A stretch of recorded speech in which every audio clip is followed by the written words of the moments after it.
Avis vascular centre మన దేశంలోనే the best varicose vein hospital. And ఒక చిన్న సరదా మూమెంట్ అడుగుతాను. అది నిజమో కాదో నాకు తెలీదు గానీ చెప్పారు. వెంకటేష్ గారు షాట్‌కెళ్ళే ముందు ఆయనకి మిర్రర్‌లో చూసుకుంటూ యాక్ట్ జేసుకోవడం అలవాటంట. అయితే చాలా తక్కువ మందిని మాత్రమే ఆ స్పేస్‌లోకి రానిస్తారంట. దాంట్లో అవును. కాశీ ఉంటారు. హ్మ్. కాశీ పక్కనుంటే వెంకటేష్ చాలా కంఫర్ట్‌గా ఉంటారు అని జెప్పి చెప్పారు. ఆయన ఆ ప్రిపరేషన్ ఎలా ఉంటది సార్ వెంకటేష్ గారిది షాట్‌కెళ్ళే ముందు? అంటే అది జనరల్‌గా భుజం మీద చేయేసి హ్మ్. ఆయనైనా బాలకృష్ణ గారైనా సరే బాగా క్లోజు. హ్మ్. సీను చెప్పమన్నప్పుడు, చెప్పమ్మా సీను అని చెప్పి నేను చెప్తూ ఉంటే ఆళ్ళని హ్మ్. మళ్ళీ ఇంకోసారి మర్చిపోతే మళ్ళీ అందించి అలాగనేది జరుగుతూ ఉంటది. అది ప్రతి సినిమాకి, ప్రతి అసోసియేట్ తోటి హీరోలకి అవసరం గాబట్టి బాగా కంఫర్ట్ ఉన్న వాళ్ళని తీసుకెళ్తారు. హ్మ్. వెంకటేష్ గారు 'కలిసున్నవరాల్లో' ఫోటోస్ అన్నీ తీసుకెళ్తా ఉంటే కిందడిపోతాయి. హ్మ్. అయి చూస్తూ ఉంటే పిన్ని, అత్త ఆళ్ళ మూమెంట్స్ అన్నీ ఉంటాయి. ఆ సీన్ చాలా బావుంటది. "ఏంటి ఇన్ని ఫోటోలు తీసావా నువ్వు? భలే తీసావే" అని అడిగితే, "అవును. రేపు మేము మా ఊరు వెళ్ళిపోతాం గదా! మళ్ళీ తాతయ్య ఆళ్ళు పిలిస్తేనే గదా మేము అవును. ఇక్కడికొచ్చేది. ఆడికెళ్ళిన తర్వాత నేను ఉద్యోగానికెళ్తే, పిన్ని నేను ఇలా ఉద్యోగానికెళ్తాను విష్ చేయనా? ఫోటోకి దండం పెట్టుకోవచ్చు. మామయ్య ఇలా" ఇలా ఆ సీను ఎక్స్ట్రార్డినరీ సీన్.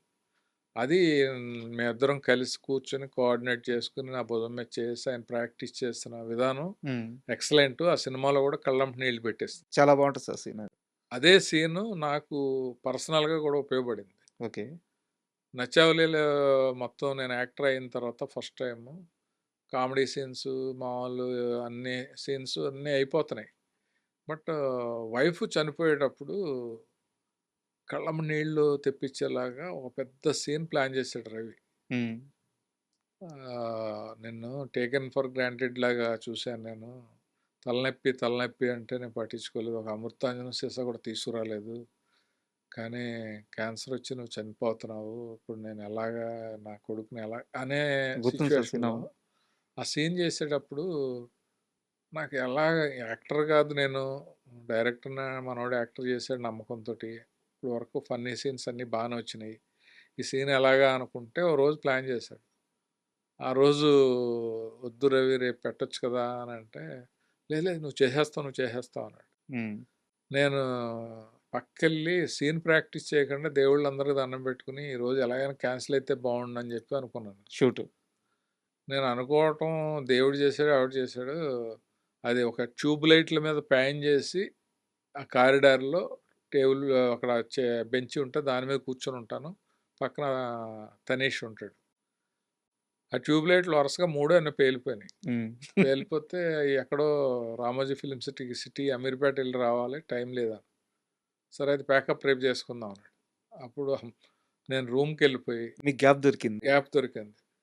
నేను తారాలోనో రూమ్ వేయమని నేను ఇప్పుడు సిటీ రాను ఇక్కడే ఉంటానని చెప్పి ఆ రోజు 1 గంట వరకు ఈ సీన్ ఎలా చేయాలి ఎలా చేయాలని చెప్పి అప్పుడు నాకు వెంకటేష్ బాబు తను ప్రాక్టీస్ చేసిన విధానం నా భుజం మీద చేసి నాకు చెప్పటం చెప్పేటప్పుడే కళ్ళం నీళ్ళు రావటం అది కరెక్ట్ ఎమోషను దాన్ని పట్టుకుని చేద్దామని చెప్పి హ్మ్. ప్రిపేర్ అయిపోయి మర్నాడు షూటింగ్‌కి వెళ్ళి టేక్ 1లో ఓకే చేసి మానిటర్ దగ్గర చూసేవాళ్ళందరూ కళ్ళంట నీళ్ళు వచ్చి రవిబాబు కూడా చంపేసావు కాసి అదరగొట్టేసావు నువ్వు మామూలోడు అని అనేసి వెళ్ళిపోయాడు.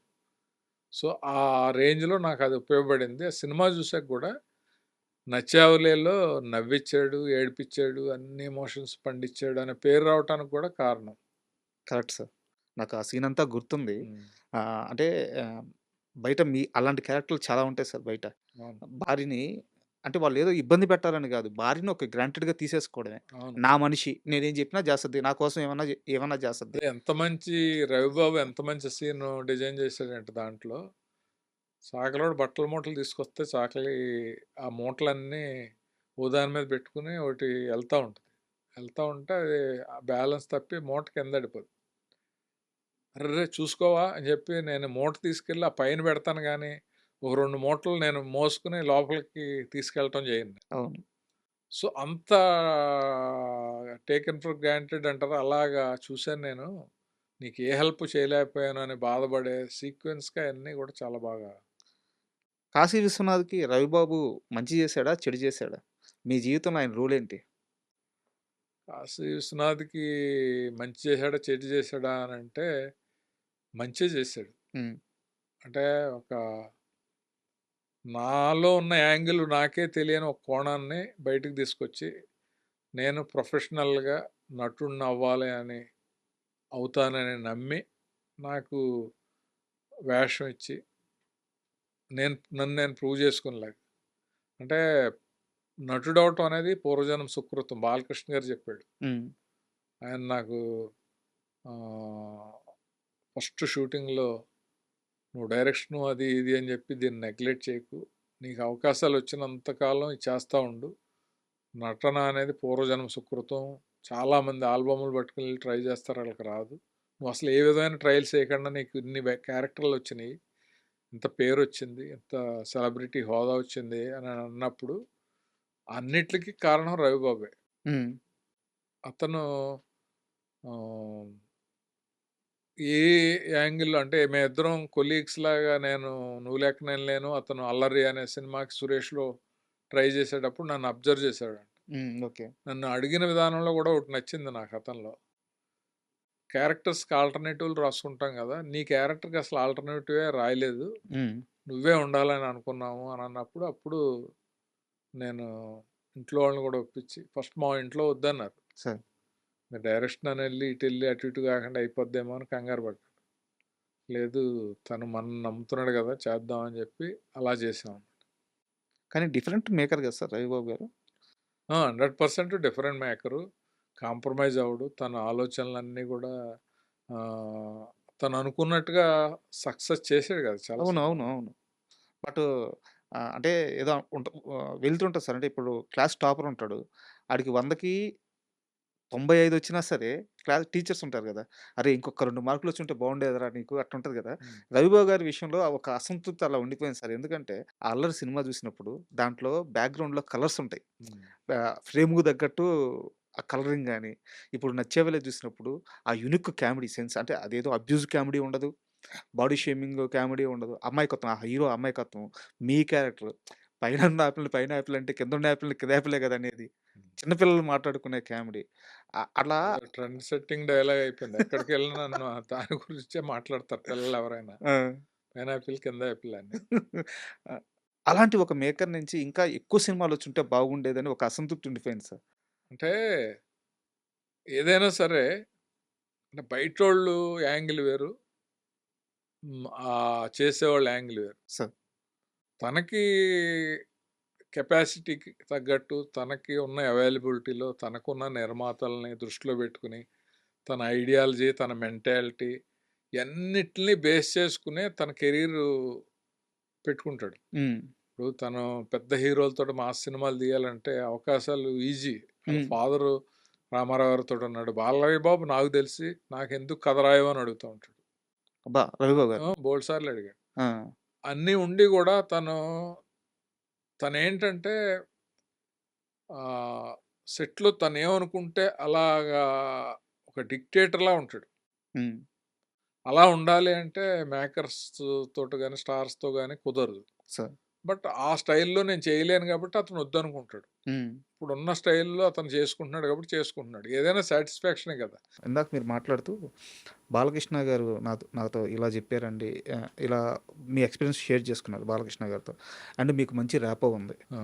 సార్ ఇది వాంటెడ్‌గానే అడుగుతున్నాను. బాలకృష్ణ గారి మీద నా ఇంటర్వ్యూలో కూర్చున్న ప్రతి ఒక్కరు పాజిటివ్‌గానే చెప్పారు. అవును. ఆయన బంగారం కాకపోతే ఒకటే. మనం లిమిట్‌లో మన మన మన యాక్సెస్ ఎంతవరకో అది మనకు తెలిసుండాల. బట్ బయట మాత్రం ఆయన మీద ఒక రకమైన నెగెటివ్ ప్రొపగండా దారుణంగా క్రియేట్ చేసేసారు. అవును. దీని మీద మీరేమన్నా మీ అభిప్రాయం చెప్పగలరా? ఏం లేదు దూరం, దగ్గర. హ్మ్. దూరంగా ఉన్న ప్రదేశం గాని, వస్తువు గాని, మనిషి మీద మనుషులకు రకరకాల ఒపీనియన్‌లుంటాయి. సార్.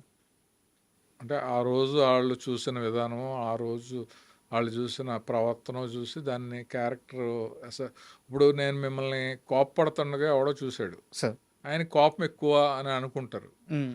కోపం ఎందుకొస్తది నాకు? నేనేదో తప్పు చేసుంటాను. అది తెలవదు కదా అది. హ్మ్. అదర్ యాంగిల్ తెలుసుకోకుండా ఫార్మ్ అయిన ఒపీనియన్స్ తప్ప నిజంగా బంగారం ఆయన. అబ్బా! హ్మ్. ఆహ్, ఎక్కడ అసలు ఇబ్బందుండదు.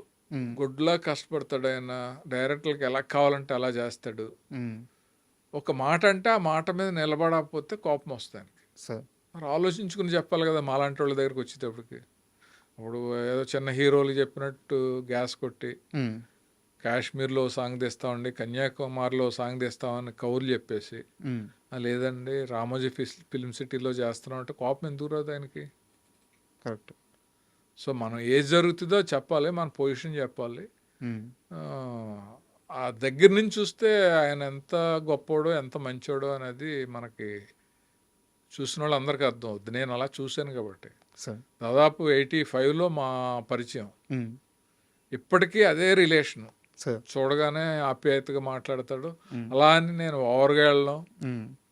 అవసరమైతే ఆయన నాకు ఫోన్ చేసిన సందర్భాలుంటాయి. హ్మ్. మరీ అవసరమైతే నేను మాట్లాడిన సందర్భాలుంటాయి తప్ప, హ్మ్. ఆ పరిచయాన్ని చిరంజీవి గారు గానీ, బాలకృష్ణ గారు గానీ, వెంకటేష్ బాబు గానీ వీళ్ళతో బాగా క్లోజ్‌నెస్ ఉంది. ఆ క్లోజ్‌నెస్ నేను అసలు కొంచెం కూడా మిస్‌యూజ్ చేయను. సార్. చాలా అపురూపంగా వాడుకుంటాను. వాళ్ళు నా గురించి మీరు నాకు సన్మానం జరిగినప్పుడు డైరెక్టర్స్ గానీ, రాఘవేంద్ర గారు, దాసనారాయణరావు గారు, మీ 100వ సినిమా తర్వాత సార్. 100 సినిమా అవును. తర్వాత అవును. అవును. Celebrities feelings about Kasi Viswanath అనేది కొడితే సార్. నా గురించి వాళ్ళందరూ ప్రకాష్ రాజ్ గారు, విజయసుద్ గారు, వెంకటేష్ బాబు, సురేష్ వీళ్ళందరూ ఏం మాట్లాడారని ఉంటుంది. సార్. అదేంటంటే రెస్పెక్ట్ అనేది ఎదటోళ్ళు మనకివ్వటం అనేది వాళ్ళది ఎంత ఉంటుందో బాధ్యత, మనం అలా ఇచ్చుకునేలా బిహేవ్ చేయటం కూడా రెట్టింపు ఉంటుంది. సార్. అంతే కదా! కరెక్ట్. కరెక్ట్. 100%. ఏంటండి అని మనం ఒకళ్ళు అనాలి అంటే వాళ్ళు అనాల్సిన రేంజ్లో మనం బిహేవ్ చేయాలి. హ్మ్. దాన్ని మిస్యూజ్ చేసి మనం ఓవర్ చేస్తే ఎందుకు అనాలి వీళ్ళని, అంతకు రెస్పెక్ట్ ఇవ్వాలన్నట్టు ఉంటుంది ఎదుటోళ్ళకి. సార్. సో పెద్దోళ్ళతోటి ఎంతవరకు ఉండాలో అంతవరకు ఉండాలి. ఎప్పుడు ఏం మాట్లాడాలో అది మాట్లాడాలి. హ్మ్. మాట్లాడిన దాని మీద నిలబడాలి. నిలబడాలి. ఆయన అసలు జమ్ము.